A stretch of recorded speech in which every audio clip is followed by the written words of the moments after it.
ആരാണ് സിദ്ദീഖുൽ അക്ബർ?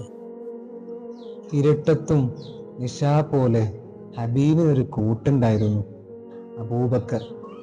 ചെറുപ്പകാലം തൊട്ട് ഹബീബരുടെ ഉറ്റ ചങ്ങാതിയാണ് അബൂബക്കർ. ഹബീബവർ അവിടുന്ന് എന്തു പറഞ്ഞാലും അബൂബക്കറിന് മറുത്തൊരു ചിന്തയില്ലായിരുന്നു. മക്ക എന്ന നഗരി മുഴുവൻ തിന്മകളാൽ നിറഞ്ഞ കാലം. ആ ഇരുണ്ട യുഗത്തിലും ഒരു വെളിച്ചത്തെ പ്രതീക്ഷിച്ചുകൊണ്ട് ചില ഹൃദയങ്ങൾ കാത്തിരുന്ന സമയത്താണ് പ്രവാചക ദൗത്യം തിരുദൂതരെ തേടിയെത്തിയത്.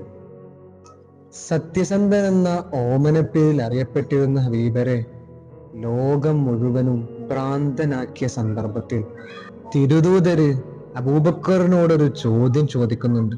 എന്നെ അവർ വിശ്വസിക്കുമോ അബൂബക്കറെ എന്ന ചോദ്യത്തിന് സിദ്ദീഖുൽ അക്ബറിന് ഒരൊറ്റ മറുപടി ഉണ്ടായിരുന്നുള്ളൂ. സദ്ദഖത യാ റസൂലല്ലാഹ്. നബിയെ, അങ്ങയെ ആരും ഉപേക്ഷിച്ചാലും ഈ അബൂബക്കർ അങ്ങയെ ഉപേക്ഷിക്കില്ല കേട്ടോ എന്നുള്ളൊരു സമാധാനത്തിന്റെ വാക്ക്. ഉടനെ അബൂബക്കറും വിശ്വാസം പുതുക്കി. സല്ലല്ലാഹു അലൈഹി വസല്ലം.